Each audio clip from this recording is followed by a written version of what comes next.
Welcome to this week's End of Days Update, coming to you from Tulsa, Oklahoma. Well, I hope you had a happy Easter this last weekend, man. The whole world celebrates Jesus coming out of the grave. That's what it's all about, that death could not hold him down, and we see that our King was raised. And how amazing it is, right now, we get to celebrate Easter last week.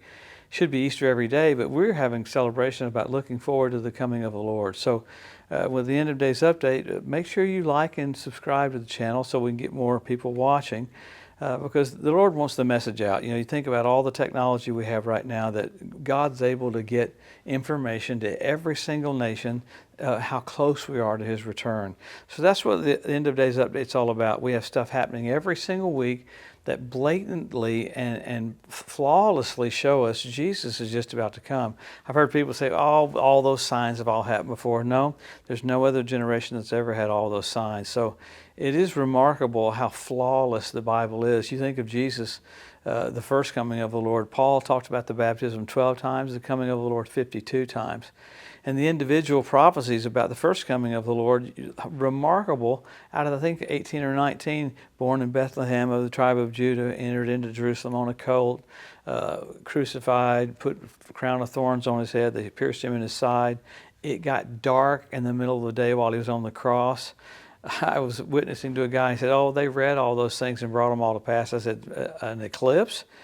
So the odds of all those things happening at the first coming of the Lord are 480 trillion times a billion times a trillion. It's like 400 something with 33 zeros afterwards. Even when science says that that's impossible, that happened by chance. So, and the Lord got onto him, said, with all of that information, he said, okay, you can tell what the weather's going to be, but you don't know your hour of visitation. So we have flawless, so the Lord wanted them to know, and we have flawless things showing us right now how close we are. So let's pick up with what's happened around the world. If this weekend you can, we're going to be in Glenwood Springs, Colorado at New Creation Church. Come be with us. We'll have a great time.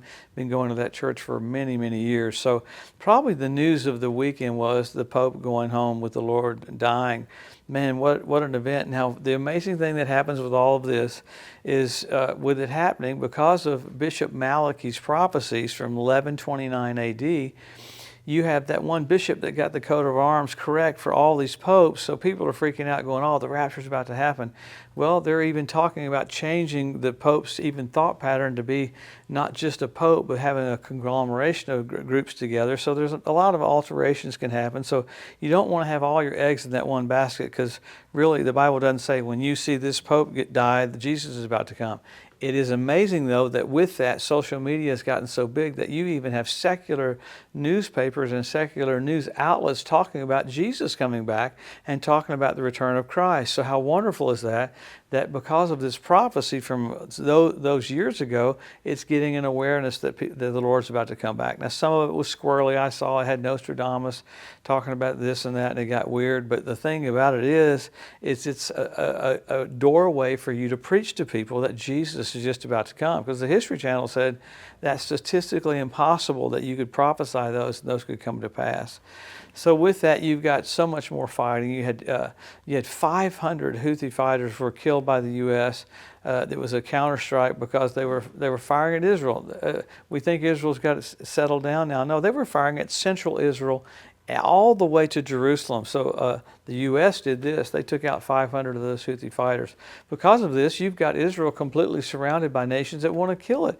I mean, from Yemen, that was kind of a new one over the last few years. So even Yemen's trying to, not the nation of Yemen, but the Houthi fighters that are there. So, man, it's blatantly probably taking a whole step forward in showing us how close we are to Jesus coming back. You had the Jerusalem Post talk about why Israel didn't wipe out the nuclear sites. I mean, this is another one of those things where God's playing basically with a chessboard, getting ready for all these nations to be in position. Because Israel should have just wiped them off the map. But what they did was they took out one S-300 defense system missiles that got fired at planes, one out of all the others that they could. And then the amazing thing was, it talked about how Iran had fired 180 intercontinental ballistic missiles at Israel, and then 170 drones, and then a couple months later, they sent out 200 missiles. Now, why is this a big deal? It's a big deal because this changed the tone of the Middle East. Iran always said they were going to attack Israel, and just in the last few months, they physically attacked Israel, and all Israel did was take out one defense battery. So it's intriguing to see God hold them back and keep them from going too far, because it probably is not time yet. Now, that's going to freak people out because of all the emails we have, because I say, why do you say that you think we have a little bit more time? Because I think we have a little bit more time. So right now, Iran's fortifying their underground nuclear sites because of a fear of attack from Israel, because Israel finally has the weaponry that America tried to send months ago and years ago under the Biden administration. It got halted. So Israel is ready for that. Now you've got Russia and Egypt starting a massive war games for a couple of months.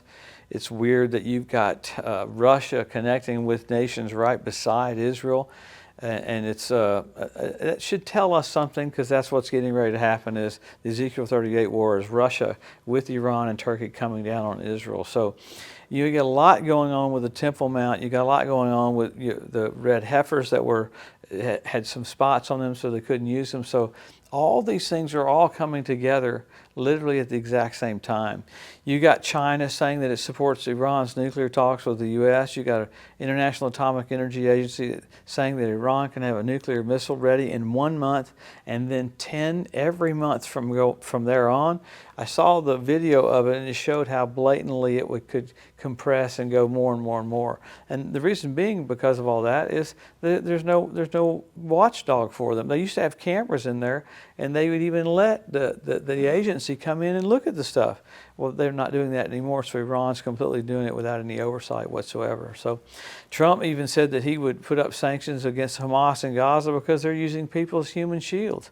Not one single country has come out about that at all. Here, Hamas puts civilians right in front of the warriors so that the warriors don't get killed. You should have a huge acknowledgement of that and a crying out from that from all over the world. Turkey's calling for all of Islam right now to take the Temple Mount from Israel. There's a lot of changes getting ready to happen with the Temple Mount. We're at such a volatile time. I mean, the Pope going home really woke people up, but there's some things happening right now, especially about the Temple Mount, that Jordan says, you know what, although we have control over it, they can feel that things are getting ready to happen that are going to make things happen that could literally start World War III. There was an earthquake in Istanbul. It came in at 6.2 in the Richter scale. We don't talk about all the floods that are happening, all the earthquakes. You've had the huge amount of earthquakes that were happening right in the center of America, along with the ones that are happening on the West Coast, basically getting the earth ready for the coming of the Lord. It's intriguing that the Lord spoke of nature and the earth shaking and changes in the earth getting ready for the entrance of the King. People have no idea that the earth is getting ready to see the Creator, that God that created everything that you see is about to come back to the earth. And that's some protocol that should be going along with that, because wow, how amazingly huge is that.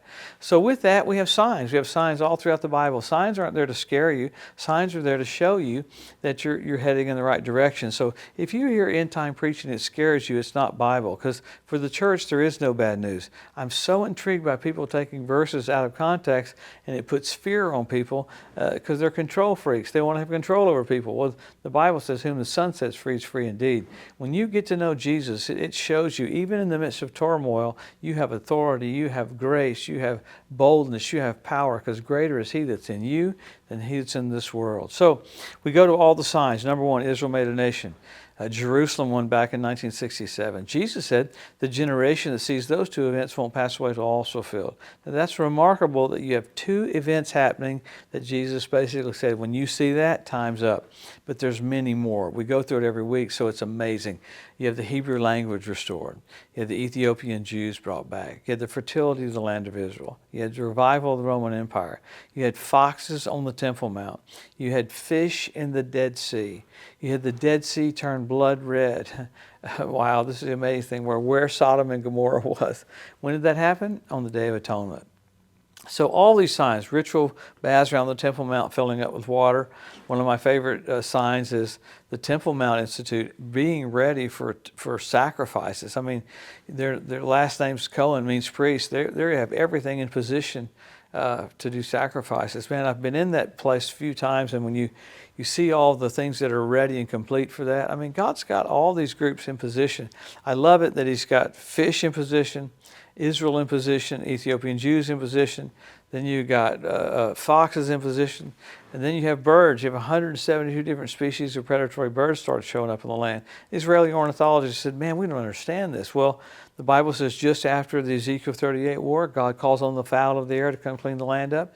7 years later, at the Battle of Armageddon, He does it again, and you have the cleanup crew cleaning the land up because it's time for great change. So with all of this stuff coming together, it should propel us to be more of a witness and a bolder thought pattern that the King's about to come. Now, all these things do is show us that there's a finish line coming closer and closer. I've never seen a runner in a race go, "I don't know what that is." No, they know exactly what the finish line is. So sign after sign after sign after sign after sign. Men will be lovers themselves with selfie sticks.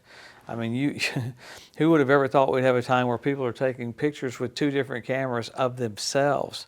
But it's just showing you what's going on, how close we are to Jesus about to come back. So how cool is that? So you have signs, and then you got signals. The Bible says in Psalms that the planets would be for signals for us. So we have Jupiter, Regular, and Venus coming together at the Bethlehem star.